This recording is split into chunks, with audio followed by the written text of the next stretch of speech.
To his neighbors in Norwood Park, Chicago, John Wayne Gacy was a pillar of the community. He was a successful contractor, a Democratic precinct captain, and a man who dressed as a clown to entertain sick children at local hospitals. But by December 1978, the mask melted away. Buried in the dark, damp crawl space beneath his suburban home lay the remains of dozens of missing young men and boys. When the final tally was counted, Gacy had confessed to taking 33 lives. This is the story of how a community's favorite neighbor became America's most prolific serial killer, and the high-stakes courtroom battle that decided his fate. The beginning of the end started on the 11th of December, 1978. 15-year-old Robert Piest vanished after leaving his job at a pharmacy to talk to a contractor about a higher-paying job. That contractor was John Wayne Gacy. Des Plaines police didn't let Gacy slip away.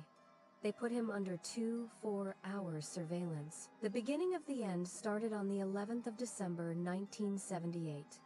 15-year-old Robert Piest vanished after leaving his job at a pharmacy to talk to a contractor about a higher-paying job.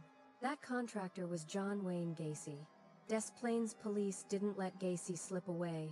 They put him under 24-hour surveillance. Gacy grew cocky, even inviting the trailing officers out for coffee. During a search warrant of his home, officers noticed a foul, unmistakable odor rising from the floorboards. On December 21, Gacy cracked.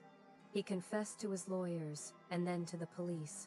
He admitted to using a rope trick, a deadly strangulation method to murder dozens of victims. Over the next several weeks, horrified investigators pulled 26 bodies from the crawl space, 3 more buried elsewhere on the property, and 4 retrieved from the nearby Des Plaines River. The trial of the century began in February. Because of the massive media circus in Chicago, a jury had to be selected from Rockford. The prosecution had an airtight case: physical evidence, a map Gacy drew of the graves, and Gacy's own taped confession. The defense team, led by Sam Amarante, had only one viable option: not guilty by reason of insanity. The courtroom transformed into a battlefield of forensic psychology.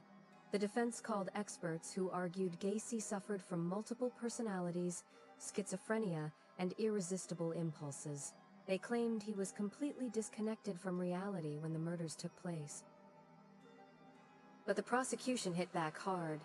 Lead prosecutor William Kunkel argued that Gacy was not insane, but calculating, cold, and manipulative. Gacy was sane enough to run a profitable business, sane enough to lure victims, and sane enough to systematically conceal his crimes for 6 years. Kunkel famously told the jury, "This man didn't have an irresistible impulse. He had an impulse he chose not to resist." On the 12th of March 1980, after a 6-week trial, the jury deliberated for less than 2 hours. They found John Wayne Gacy sane and guilty of all 33 murders. It was, at the time, the most murder convictions ever handed down to one individual in American history. He was sentenced to death. Gacy was gone, but the scars remained. For decades, several of his victims remained nameless. The story of John Wayne Gacy is a terrifying reminder that the monsters we fear don't always hide in the dark. Sometimes, they live next door, smiling and wearing a clown mask. Thanks for watching.